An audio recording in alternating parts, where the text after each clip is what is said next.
Hey fish friends, Zenzo with Tazawa Tanks, back with another video.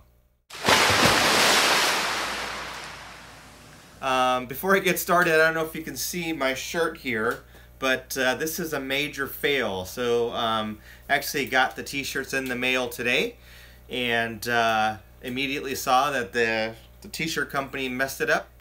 Of course I was very disappointed when I opened the package. I called them up. They saw the original proof, saw that they had messed up the design and that it should have been the way I had originally designed it, which was the smaller, little bit smaller with the lettering on top. So they said they're going to fix it and they're going to send me replacements right away.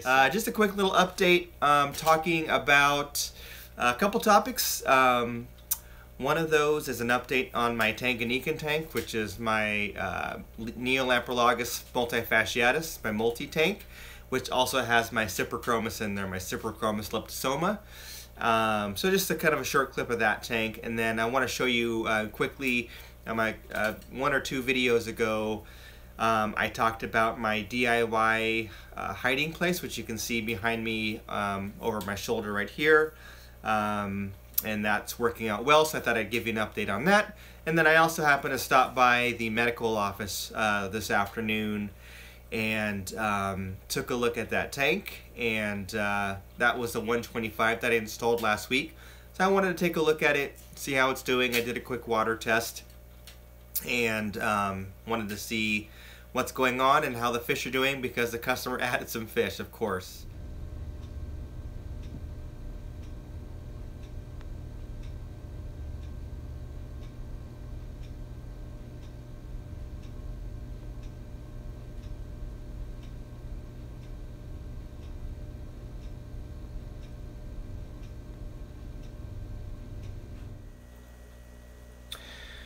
So this is my 40 breeder that is a grow out tank for a bunch of juvenile peacocks. And if you recall a video or two ago, I shared with you kind of a simple DIY way to create hiding spaces for your fish. So, and this is just that, that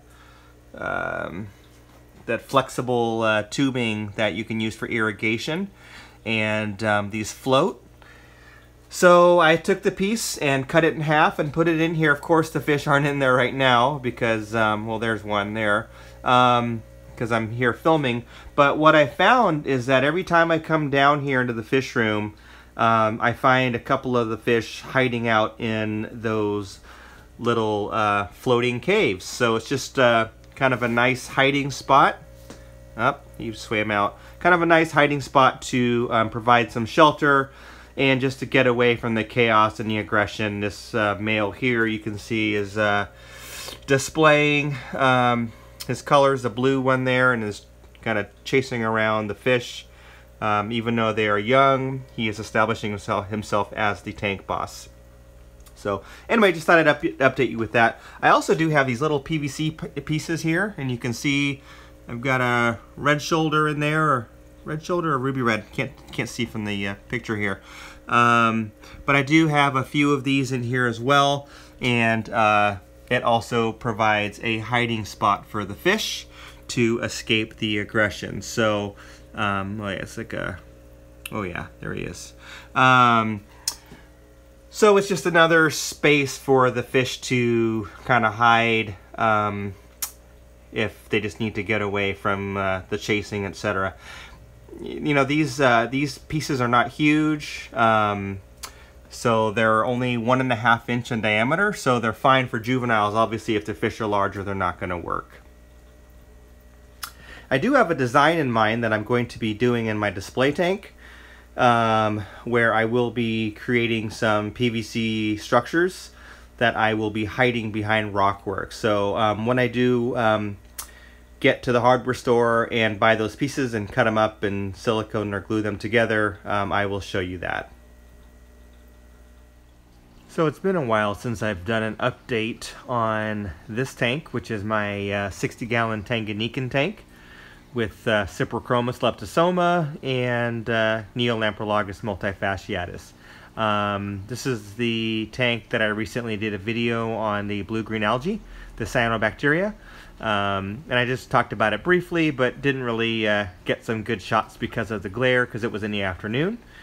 And was talking more about the removal of the cyanobacteria versus this tank. So I thought I'd just shoot a short little video and provide an update. So I have no idea how many fish are in this tank, and that's because of the multis and the fry that are in there. As you can see, and I'll zoom in here.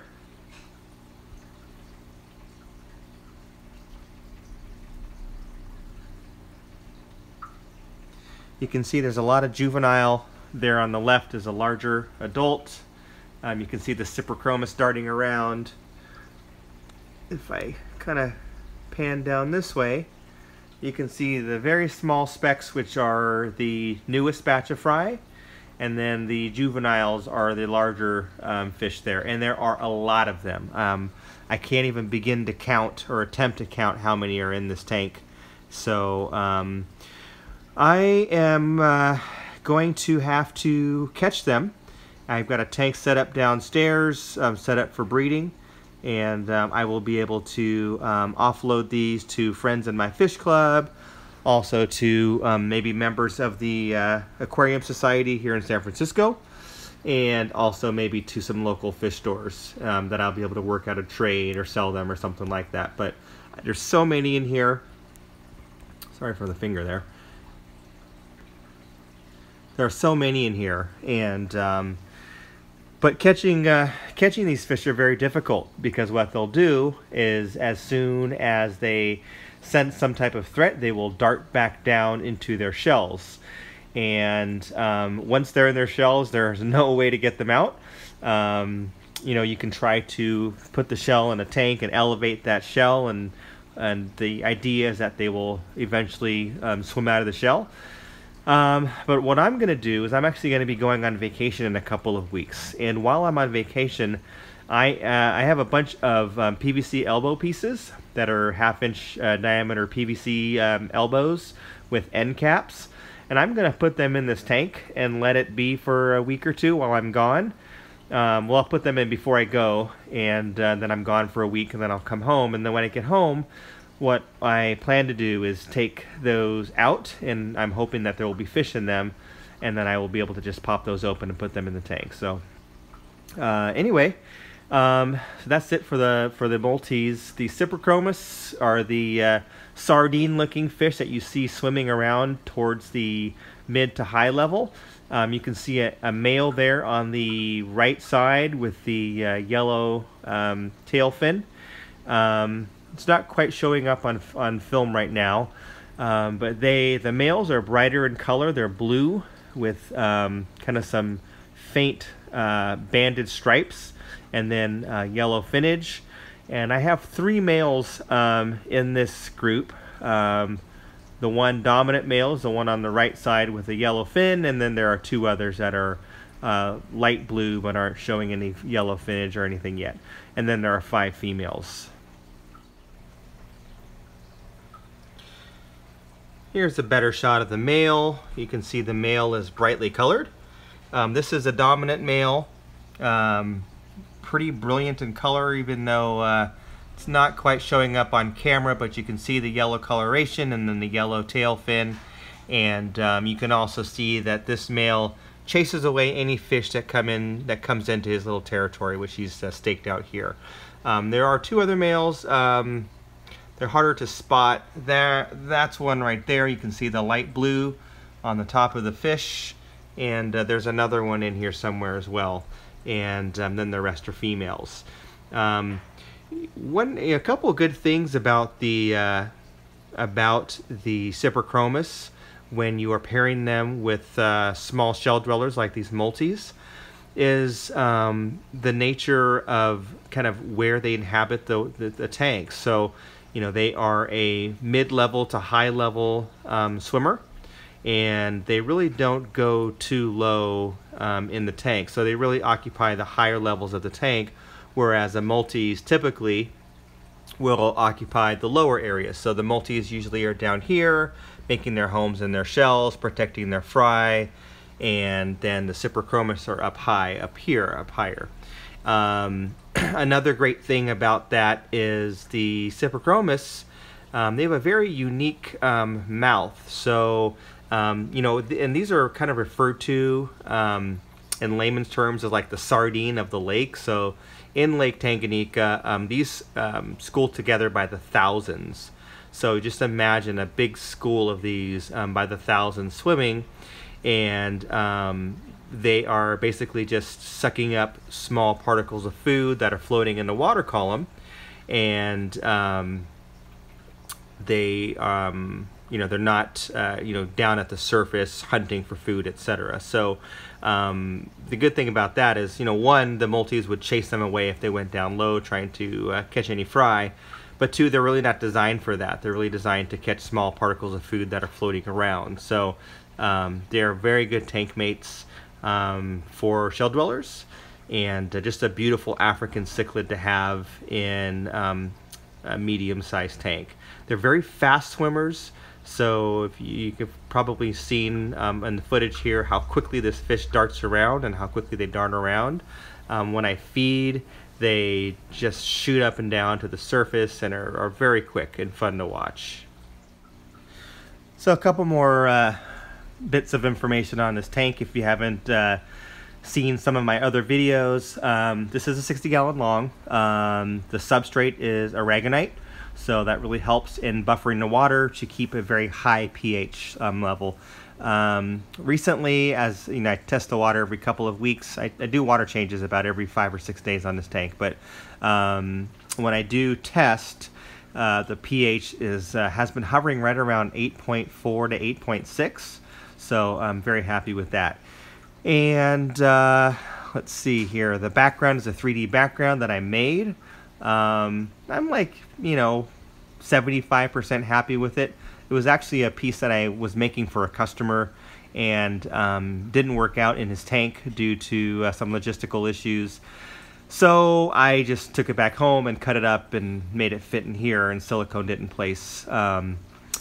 So for the most part, it's okay. There's a couple things I wish I would have done differently. So just good for me to learn for future builds.